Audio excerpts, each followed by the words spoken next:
Hello everyone, welcome to ज्ञान लेखा। तो आज जो हम पढ़ने वाले हैं वो पृथ्वी की गतियां हैं। ठीक है, पृथ्वी की गतियां दो प्रकार की होती हैं। तो फिर उनसे किस तरह से क्वेश्चंस बनते हैं, दिन रात कैसे होते हैं, ऋतु परिवर्तन कैसे होता है, तो उन सभी को हम देखेंगे। ठीक है, तो चलिए शुरू करते हैं। पृथ्वी की जो गतियां होती हैं वो दो प्रकार की होती हैं। जो हमारी एक होती है वो होती है घूर्णन गति। ठीक है, पृथ्वी की एक घूर्णन गति होती है और जो दूसरी होती है वो होती है परिक्रमण गति।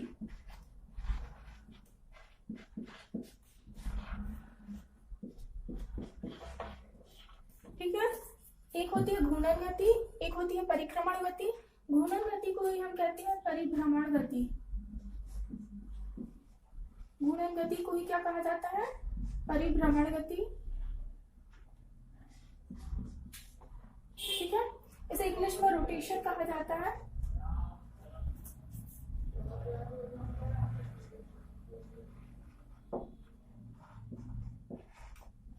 ठीक है, और इसे कहा जाता है रिवॉल्यूशन।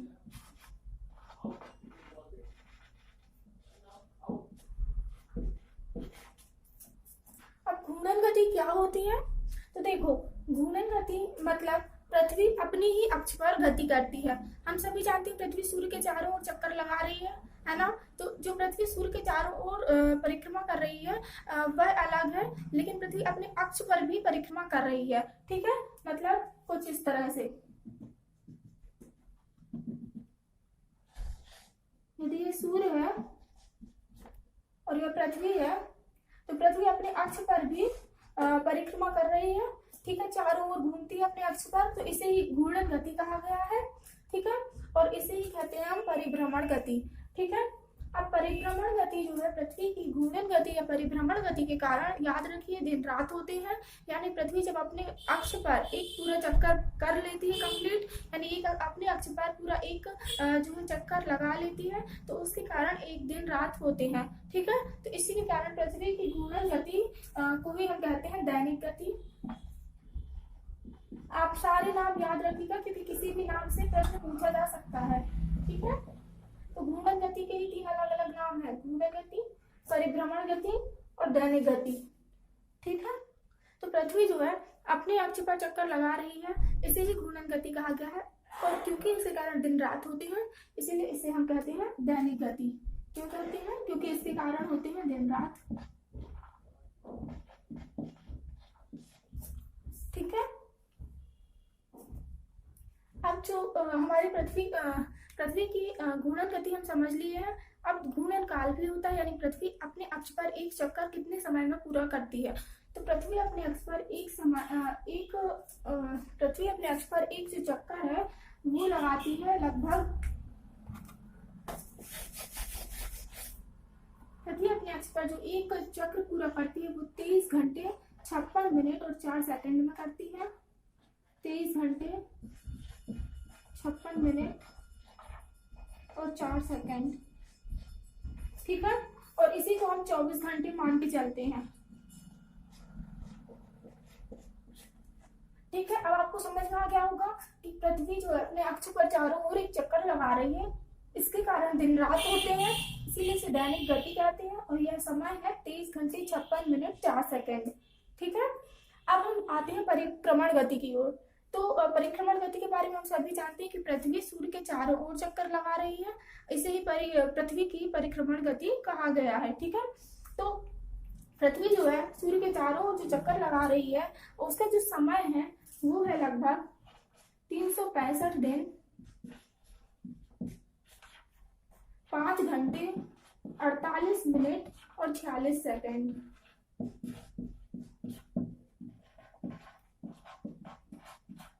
ठीक है, तो पृथ्वी सूर्य के चारों ओर अपना एक चक्कर 365 दिन 5 घंटे 48 मिनट 46 सेकंड में पूरा कर लेती है। इसे पृथ्वी की परिक्रमण गति कहा गया है। जैसा कि हमने देखा पृथ्वी की घूर्णन गति के कारण दिन रात होते हैं। ठीक है, इसी प्रकार पृथ्वी की परिक्रमण गति के कारण होता है ऋतु परिवर्तन। ठीक है, पृथ्वी सूर्य के चारों ओर चक्कर लगाती है और इसी के सापेक्ष जो है सूर्य के सापेक्ष पृथ्वी की स्थिति का परिवर्तन होता है।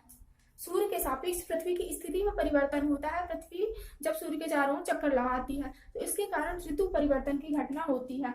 तो एग्जाम में प्रश्न पूछा जाता है, याद रखिएगा, एग्जाम में इन दोनों को लेकर प्रश्न पूछा जाता है कि पृथ्वी में जो ऋतु परिवर्तन होता है उसका कारण क्या है। आपको जो है ऑप्शन दे दिए जाएंगे कि परिक्रमण गति इसका कारण है या परिभ्रमण गति इसका कारण है। ठीक है, इस तरह से आपको क्वेश्चन जो है प्रश्न दिए जाएंगे, तो फिर आपको बताना है कि परिक्रमण गति ही ऋतु परिवर्तन का कारण है। ठीक है, तो आई होप ये चीज आपको समझ में आ गई होगी कि ऋतु परिवर्तन परिक्रमण गति के कारण होता है और दिन रात घूर्णन गति के कारण होते हैं। ठीक है, अब हम आगे बढ़ते हैं, पृथ्वी को लेकर कुछ और देखते हैं कि ऋतु परिवर्तन में कुछ हमें इंपॉर्टेंट डेट्स याद रखनी होती हैं। अब हम आगे बढ़ते हैं क्योंकि एग्जाम्स में जो है ऋतु परिवर्तन को लेकर कुछ इंपॉर्टेंट डेट्स जो है वो पूछी जाती हैं, तो उन डेट्स को भी हमें याद रखना है। इसके पहले हम देख लेते हैं कि पृथ्वी जो है वो अपने अक्ष पर थोड़ा सा झुकी हुई है। ठीक है, जैसा कि हम सभी जानते हैं, मैंने आपको सोलर सिस्टम वाले जो है जब सोलर सिस्टम पढ़ाया था तो उसमें भी बताया था कि पृथ्वी जो है अपने अक्ष पर 23.5 डिग्री झुकी हुई है। ठीक है, कुछ इस तरह से यह जो भाग है ना यही है 23.5 डिग्री। तो पृथ्वी अपने अक्ष पर 23.5 डिग्री झुकी हुई है। ठीक है, और इस तरह से यह चारों ओर घूर्णन भी कर रही है और परिक्रमण भी कर रही है। ठीक है, और यदि देखिए यहां से लेके आपको दो प्रश्न पूछे जाते हैं। एक प्रश्न होता है कि पृथ्वी का जो अक्षीय झुकाव है वो कितना है, और एक होता है पृथ्वी का कक्षीय झुकाव कितना है। तो अक्षीय झुकाव और कक्षीय झुकाव दोनों अलग अलग हैं। ठीक है, ये देखिए ये हो गई पृथ्वी की कक्षा, इस तरह से पृथ्वी सूर्य के चारों ओर चक्कर लगा रही है। ठीक है, तो पृथ्वी जो अपनी कक्षा के साथ झुकी हुई है वो 66.5 डिग्री झुकी हुई है।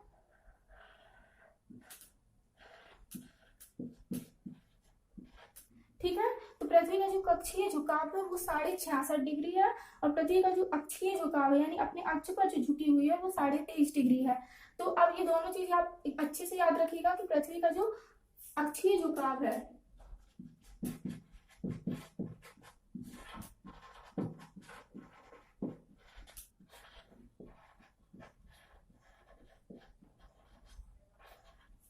ठीक है, तो पृथ्वी का जो अक्षीय झुकाव है वो 23.5 डिग्री है और कक्षीय झुकाव 66.5 डिग्री है। ठीक है, याद रखिएगा ये चीज। अब हम आगे बढ़ते हैं, पृथ्वी में कुछ इंपॉर्टेंट डेट्स हैं ऋतु परिवर्तन को लेके, वो देखते हैं।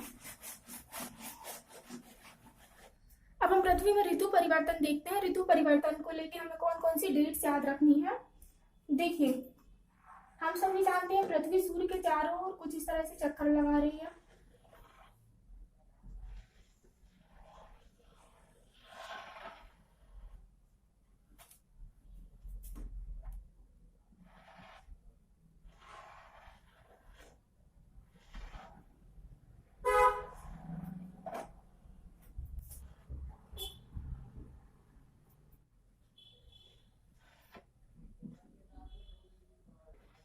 यहाँ हम पृथ्वी को ही सूर्य के संदर्भ में अलग अलग स्थितियों में बना रहे हैं। ठीक है, तो आप कंफ्यूज मत होइएगा कि जो सूर्य है जो पृथ्वी है वो मैंने 4 जगह बनाई हुई है।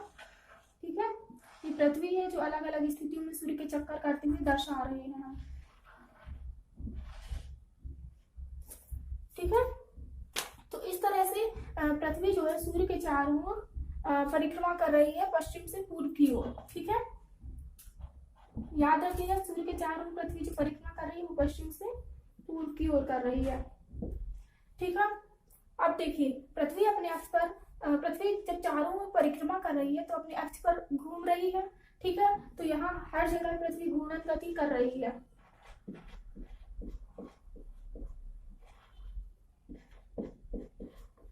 ठीक है, पृथ्वी अपने अक्ष पर घूर्णन गति कर रही है, यहाँ भी घूर्णन गति कर रही है, हर जगह पृथ्वी घूर्णन गति कर रही है और इसी तरह वो चारों जब चक्कर लगा रही है तो परिक्रमा गति भी कर रही है।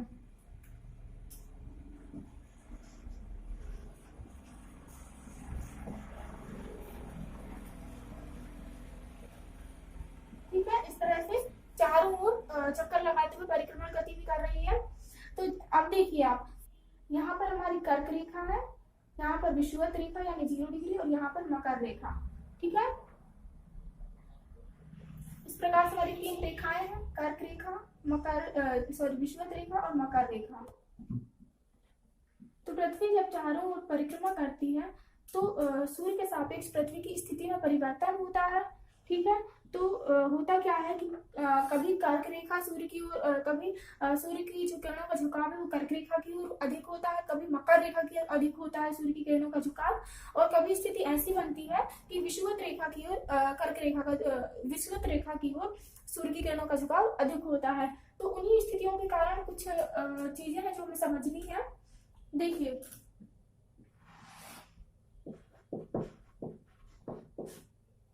इस तरह से यह सूर्य हो गया, ठीक है, और यह हो गई हमारी पृथ्वी। ठीक है, ये हो गई हमारी 0 डिग्री विषुवत रेखा। ठीक है, ये हो गई हमारी 23.5 डिग्री। ठीक है, और ये हो गई हमारी 23.5 डिग्री। ये हो गई 23.5 डिग्री कर्क रेखा और ये हो गई 23.5 डिग्री मकर रेखा। ठीक है, अब होता क्या है, सूर्य की किरणें लगातार पृथ्वी पर पड़ रही हैं। ठीक है, अब जब पृथ्वी सूर्य के चारों ओर चक्कर लगा रही है तो इसकी स्थिति में परिवर्तन होता है।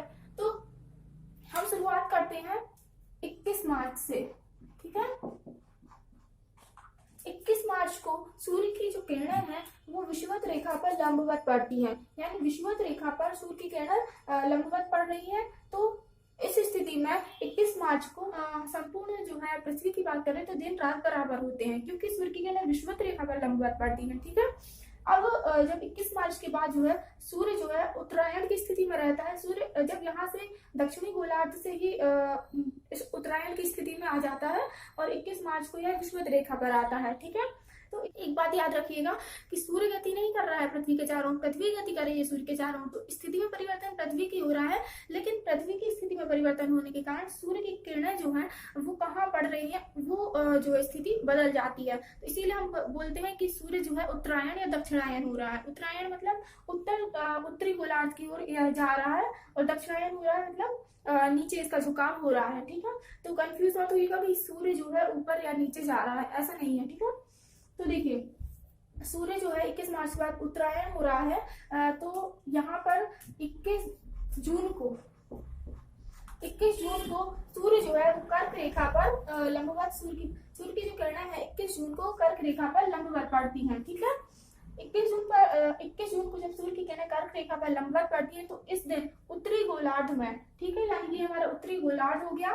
ठीक है, उत्तरी गोलार्ध में सबसे बड़ा दिन होता है, याद रखिएगा। उत्तरी गोलार्ध में सबसे बड़ा दिन कब होता है, तो 21 जून को होता है। क्यों होता है, क्योंकि 21 जून को सूर्य की किरणें कर्क रेखा पर लंबवत पड़ती हैं। ठीक है, तो उत्तरी गोलार्ध में इस दिन यदि सबसे लंबा दिन हो रहा है तो दक्षिणी गोलार्ध में इसके अपोजिट होगा, यानी दक्षिणी गोलार्ध में सबसे छोटा दिन या सबसे लंबी रात कब होती है, तो 21 जून को होती है। ठीक है, अब हम 21 जून की बात करते हैं। तो 21 जून के बाद सूर्य जो है और आगे नहीं जाता है, मतलब 23.5 डिग्री के ऊपर लगातार इसकी लंबवत किरणें कभी नहीं पड़ती है। केवल 23.5 डिग्री अक्षांश केवल उत्तरी अक्षांश से कर्क रेखा तक ही इसकी लंबवत किरणें पड़ेंगी, हमें यह याद रखना है। ठीक है, होता क्या है कि 21 जून के बाद सूर्य दक्षिणायन हो जाता है। दक्षिणायन होता है मतलब यह नीचे आने लगता है वापस। ठीक है, सूर्य की किरणें जो है वो नीचे की ओर झुकाव इनका फिर से हो जाता है, यानी अब 23.5 डिग्री से, ये देखिए 23.5 डिग्री से 0 डिग्री और 23.5 डिग्री ये कर्क रेखा के लिए। ठीक है, और ये मकर रेखा के लिए।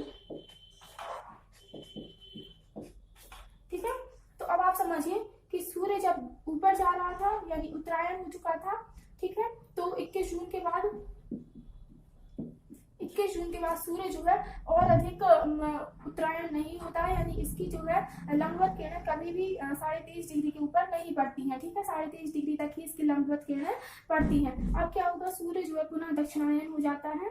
ठीक है, यानी सूर्य जो है सूर्य की लंबवत किरणें केवल इतने ही भाग में पड़ती हैं। याद रखिएगा 23.5 डिग्री उत्तरी अक्षांश से दक्षिणी अक्षांश तक ही, यानी कर्क रेखा से मकर रेखा तक ही सूर्य की लंबवत किरणें पड़ती है। इसके ऊपर या नीचे सूर्य की किरणें जो है हमेशा तिरछी ही होती है। ठीक है, सीधी लंबवत कभी नहीं होती है। तो अब 21 जून के बाद सूर्य फिर से नीचे की ओर आएगा, मकर रेखा की ओर। तो एक बार फिर से विषुवत रेखा बीच में रहेगी, तो विषुवत रेखा पर फिर से एक बार लंबवत सूर्य की किरणें पड़ती हैं, ठीक है। क्योंकि 21 मार्च को तो सूर्य की लंबवत किरणें पड़ ही चुकी थी विषुवत रेखा पर। फिर 21 जून को सूर्य कर्क रेखा पर गया, फिर पुनः सूर्य वापस नीचे आ रहा है। सूर्य नहीं, कहने को हम कह रहे हैं सूर्य आ रहा है, लेकिन याद रखिएगा सूर्य नहीं आ रहा है। सूर्य की किरणों में परिवर्तन इसलिए हो रहा है क्योंकि पृथ्वी की स्थिति में परिवर्तन हो रहा है, ठीक है। देखिए अभी जो है जो सूर्य है वो नीचे की ओर आ रहा है, सूर्य दक्षिणायन हो जाता है। तो 23 सितंबर, ठीक है, 23 सितंबर याद रखना है हमें। 23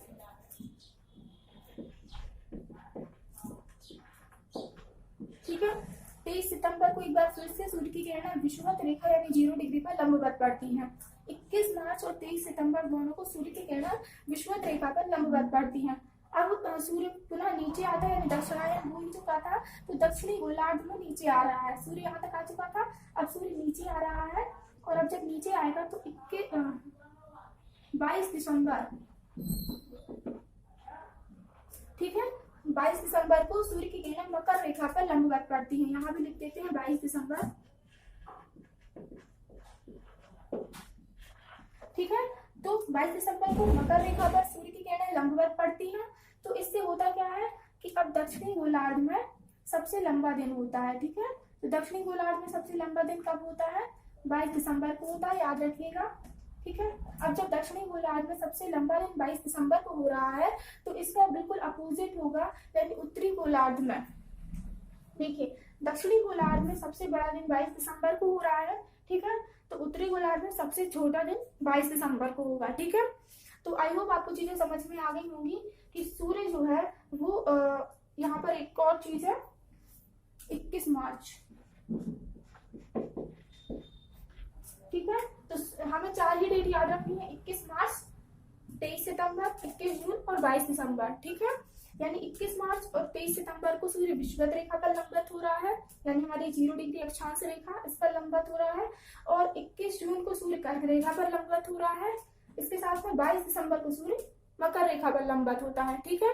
और इसके कारण ही कुछ जो है ऋतुओं में परिवर्तन होता है। 21 मार्च को जो है हमारे उत्तरी गोलार्ध में गर्मी अधिक पड़ती है, ठीक है। और 21 जून को ही उत्तरी गोलार्ध में सबसे बड़ा दिन होता है, ठीक है। तो 21 जून को उत्तरी गोलार्ध में सबसे बड़ा दिन,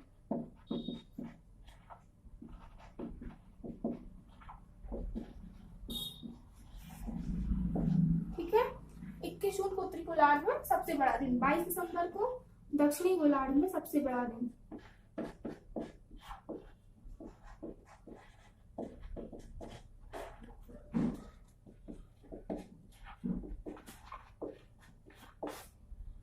ठीक है, याद रखिएगा उत्तरी गोलार्ध में सबसे बड़ा दिन, क्वेश्चन यहीं से बनती है। यही चीजें बहुत इंपॉर्टेंट है कि उत्तरी गोलार्ध में सबसे बड़ा दिन किस दिन होता है, तो 21 जून को होता है, ठीक है। दक्षिणी गोलार्ध में सबसे बड़ा दिन किस दिन होता है, तो 22 दिसंबर को होता है। देखिए यदि आपको ये चीजें याद नहीं हो रही है तो आप ऐसे भी कनेक्ट कर सकते हैं चीजों को कि हम उत्तरी गोलार्ध में रहते हैं, ठीक है।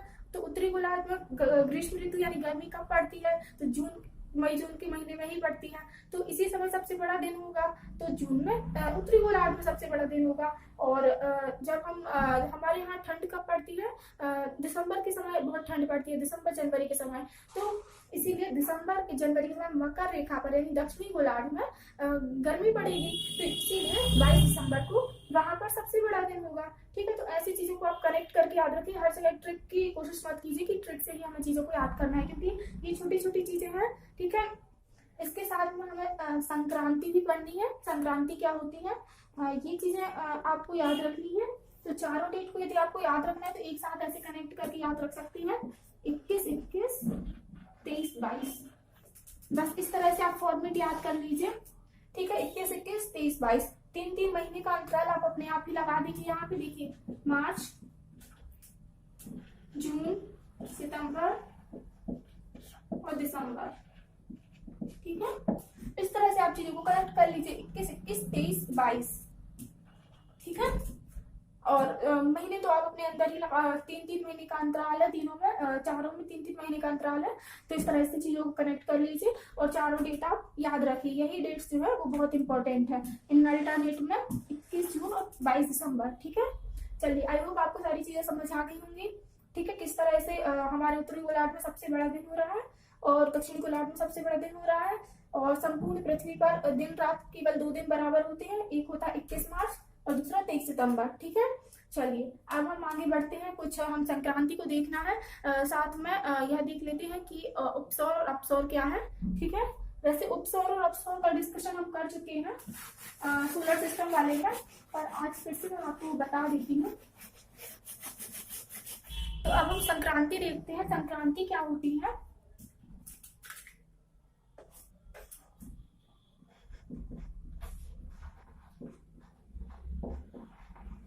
संक्रांति देखिए 2 प्रकार की होती है। ठीक है, एक होती है कर्क संक्रांति और एक होती है मकर संक्रांति।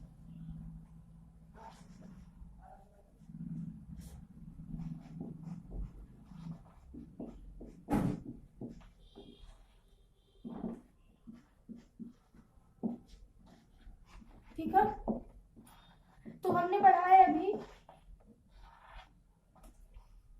हमने पढ़ा है कि 21 जून को जो है कर्क रेखा पर लंबवत किरणें पड़ती है सूर्य की, तो इसी 21 जून को हम कर्क संक्रांति कहते हैं।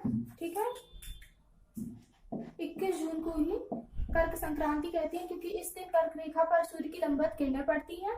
ठीक है, तो 21 जून को जो है कर्क संक्रांति हम मनाते हैं। ठीक है, तो 21 जून को क्यों मनाते हैं, क्योंकि इस दिन कर्क रेखा पर लंबवत दिन हुआ, तो इसीलिए 21 जून को कर्क संक्रांति। सिंपल है। ठीक है, तो और ये भी याद रखिएगा कि 21 यानी कर्क संक्रांति के दिन 21 जून के दिन ही कर्क रेखा पर सबसे बड़ा दिन होगा। इसी प्रकार मकर संक्रांति भी 22 दिसंबर को रहेगी। ठीक है, 22 दिसंबर इसीलिए है क्योंकि इस दिन मकर रेखा पर सबसे बड़ा दिन, दक्षिणी गोलार्ध में सबसे बड़ा दिन होगा। मकर रेखा पर सूर्य की किरणें लंबवत पड़ेंगी। ठीक है, तो इसीलिए मकर संक्रांति 22 दिसंबर को, दोनों ही इजी है। ठीक है, कर्क रेखा और मकर रेखा से दोनों कनेक्ट करके हम याद रख सकते हैं।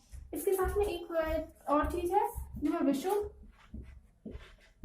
ठीक है, इक्विनॉक्स भी बोलते हैं इसको। तो विषुव क्या है, देखिए हमारी विषुवत रेखा पर सूर्य की किरणें 23 सितंबर को और 21 मार्च को 2 दिन लंबवत पड़ती हैं। ठीक है, 21 मार्च और 23 सितंबर। ठीक है, तो इसे ही विषुव बोला जाता है। 21 मार्च और 23 सितंबर को ही विषुव बोला जाता है। 21 मार्च का जो समय है इसे बोला जाता है वसंत विषुव। ठीक है, इसे कहा जाता है वसंत विषुव। और जो 23 सितंबर का जो दिन है इसे कहा जाता है शरद विषुव।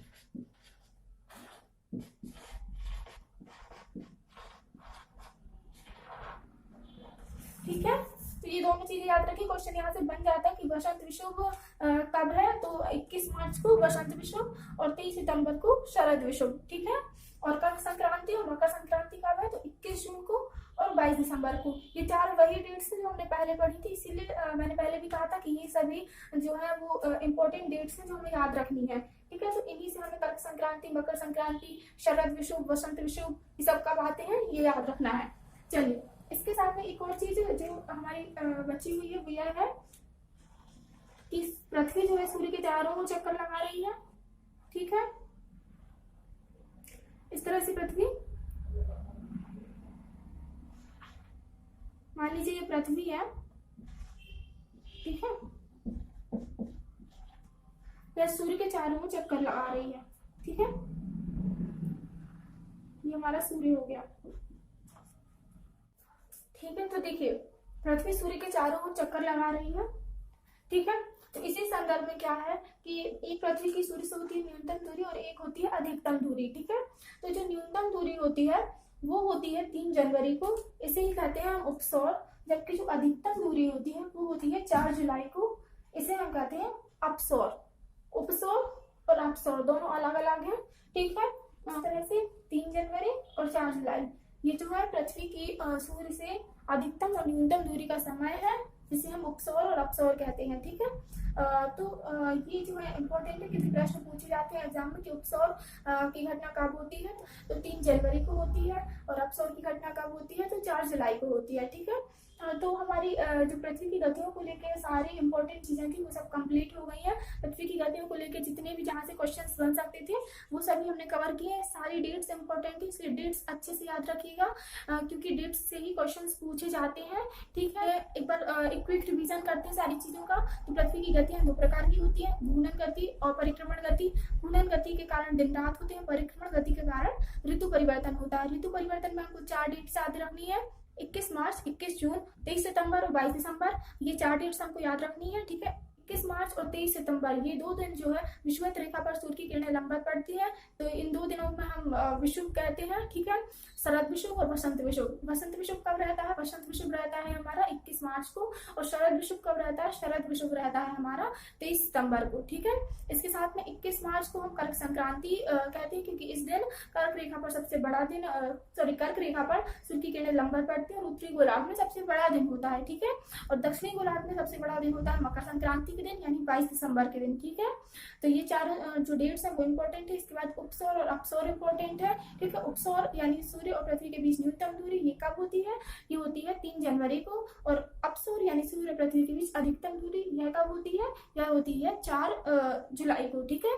तो इस तरह से हमारी सारी इंपॉर्टेंट डेट्स कवर हो जाती हैं, और यहीं से बहुत सारे क्वेश्चंस बन जाते हैं जो कि इंपॉर्टेंट होते हैं। चलिए आज का टॉपिक यहीं पे कंप्लीट होता है, मिलते हैं अगले टॉपिक के साथ में। Thank you so much.